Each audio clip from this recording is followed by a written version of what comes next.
এরা সেনাপ্রধানকে বলে সৌর, এরা রাষ্ট্রপতি বলে কুত্তার।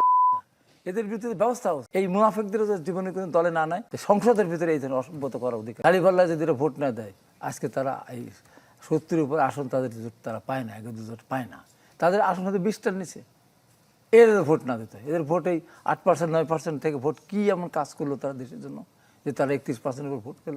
কি কাজ করেছে? না স্বাধীনতা যুদ্ধে তারা অবদান রেখেছে, না কোনো কাজ, কোনো এদের আন্দোলন সংগ্রাম, রাজপথে গণতন্ত্র, তেলের দাম বৃদ্ধি, গ্যাসের দাম বৃদ্ধি, বিদ্যুৎ লোডশেডিং বিরুদ্ধে একটা আন্দোলন, একটা মিছিলে গিয়ে এই 15.5 বছর একজন লোক তার মারা যায়নি।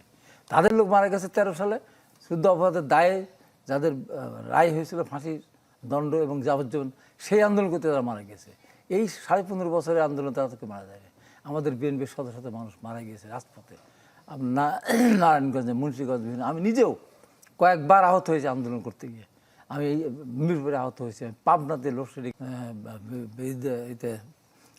বিরুদ্ধে প্রতিবাদ করি আমি, আসার সময় আমার জীবন নাশের মতো অবস্থা। তারা কে? তাদের কেন কোনো কিছু?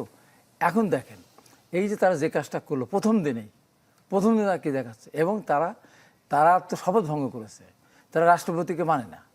তারা এমনকি স্পিকার যখন নির্ধারিত হলো, আপনি ভালো করে খেয়াল করেছেন কিনা আমি জানি না, আমি বাসায় বসে দেখেছি তো, কিন্তু প্রত্যক্ষদর্শীর বিবরণ আমি সুব্রত চৌধুরী যেটা বললেন, যখন স্পিকার নাম আসলো একক নাম, তখন কিন্তু প্রস্তাব সমর্থন হওয়ার পর যখন যারা হাঁর পক্ষে, যারা হাঁ পক্ষে, এরা হাঁর পক্ষে কথা বলে নেয়, হাঁর পক্ষে বলে না, হাঁর পক্ষে বলে নেয়। কতখানি অসভ্যতা! স্পিকারকে মানে না, ডেপুটি স্পিকার ক্ষেত্রে একই কথা। এরা কি, এটা কোন দেশে বসবাস করতেছি আমরা? এই জন্য কি এত রক্তদানের মধ্যে দিয়ে আজকে কি অবস্থা এসেছে? তারা সেখানে সংসদের ভিতরে গিয়ে তারা প্লাগ, এটাকে বাইতের লোক, তাহলে এই যে রাজপথ না, এই যে বিরোধী অসভ্যতা একদিকে এদিকে করতেছে, আর একদিকে রাস্তায় তারা বাইরে স্লোগান দিচ্ছে। এটা কোন অসভ্যতা? এরা সেনাপ্রধানকে বলে সৌরের বাচ্চা, এরা রাষ্ট্রপতি বলে কুত্তার বাচ্চা। এদের বিরুদ্ধে ব্যবস্থা উচিত। এবং যারা এই যে শপথ ভঙ্গ করেছে, রাষ্ট্রপতি শাহাবুদ্দিন তো না, উনি রাষ্ট্রপতি, উনি একটা প্রতিষ্ঠান, উনি একটা সাংবিধানিক প্রতিষ্ঠান, উনি রাষ্ট্রপতি। ওনার বিরুদ্ধে আপনি বলেন, বাইরে বলেন, আপনি সংসদের ভিতরে গিয়ে আপনি কথা বলতে পারেন না। এজন্য ওদের সংসদ সদস্য স্থগিত হয়ে যাওয়া উচিত। আমি মনে করি এদের বিরুদ্ধে ব্যবস্থা নেওয়া উচিত। আমি আমাদের দেশের প্রধানমন্ত্রীকে বলবো, দলের চেয়ারম্যানকে বলবো, এর জন্য দায়ী হলো 2টা গোষ্ঠী। একটা হলো এই আওয়ামী লীগের এই দুর্বৃত্তরা যারা ভোট দিয়েছে, এই দাঁড়িপাল্লা এরা, আর বিএনপির ভিতরে মানে বিশ্বাসঘাতক, বেঈমান, মির্জাফর, মুনাফিক, এরা 79টা জায়গায় এরা প্রার্থী হয়েছিল এবং ভিতরে থেকে অনেকে ভোট দেয়নি।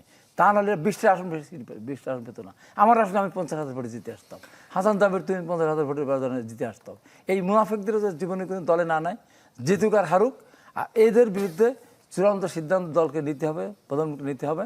উনি যেভাবে এগিয়ে যাচ্ছেন, দেশে এগিয়ে যান, জনগণ পক্ষে থাকবে।